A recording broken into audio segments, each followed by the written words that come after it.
Halo sahabat liputan6.com, balik lagi di headline tanggal 24 Juli 2021 bersama saya Ratu Sria Sumira. Headline hari ini adalah larangan pekerja asing masuk wilayah Indonesia. Mari kita simak aja ya langsung. Pemerintah melarang warga asing, termasuk pekerja asing, untuk masuk wilayah Indonesia. Larangan ini berlaku sejak 21 Juli 2021, namun ada masa tenggang selama 2 hari untuk sosialisasi dan koordinasi. Menteri Hukum dan HAM Yasona Hamonangan Lauli mengatakan, pembatasan orang asing atau pekerja asing masuk ke Indonesia tercantum dalam Permen Humkam nomor 27 tahun 2021.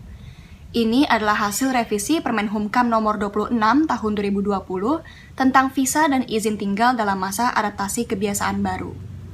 Melarang orang asing, termasuk pekerja asing masuk ke Indonesia mulai 21 Juli 2021.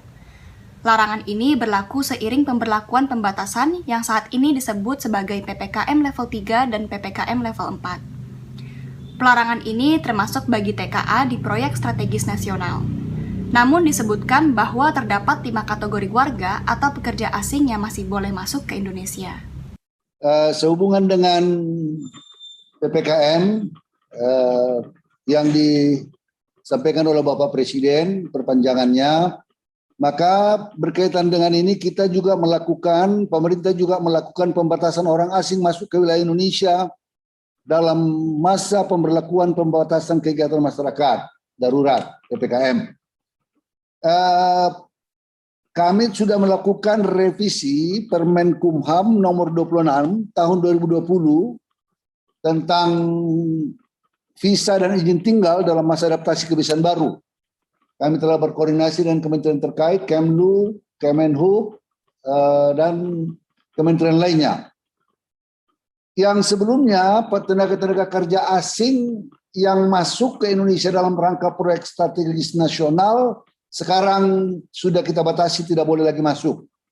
Yang kita kecualikan adalah orang-orang asing pemegang visa diplomatik dan visa dinas, orang-orang asing pemegang izin tinggal diplomatik dan izin tinggal dinas, orang asing pemegang izin tinggal terbatas dan izin tinggal tetap, 4, orang asing dengan tujuan kesehatan dan kemanusiaan, misalnya dokter-dokter dalam rangka misalnya untuk penanganan COVID, lab, petugas-petugas lab, dan yang berkaitan dengan kemanusiaan, awak alat angkut pesawat, baik darat, baik udara maupun laut.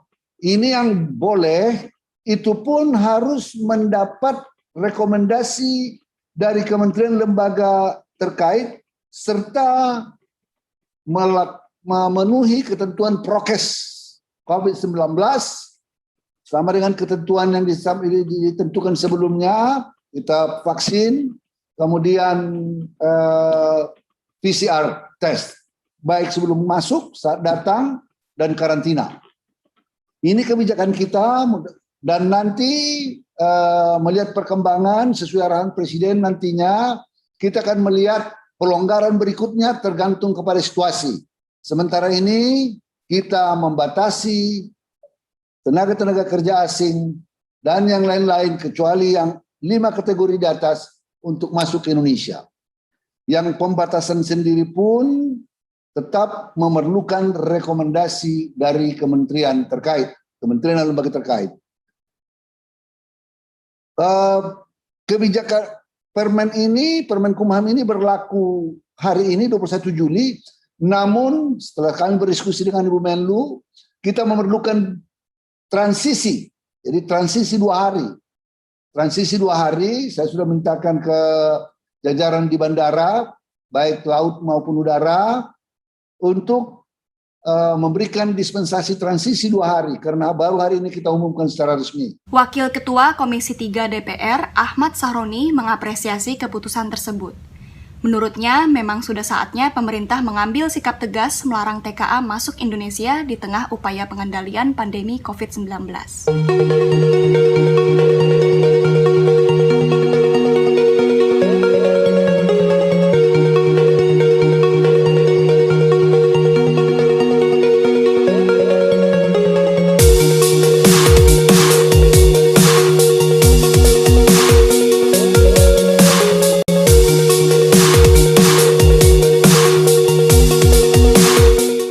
Sekian headline liputan6.com hari ini. Saya Ratu Surya Sumirat undur diri. Bye.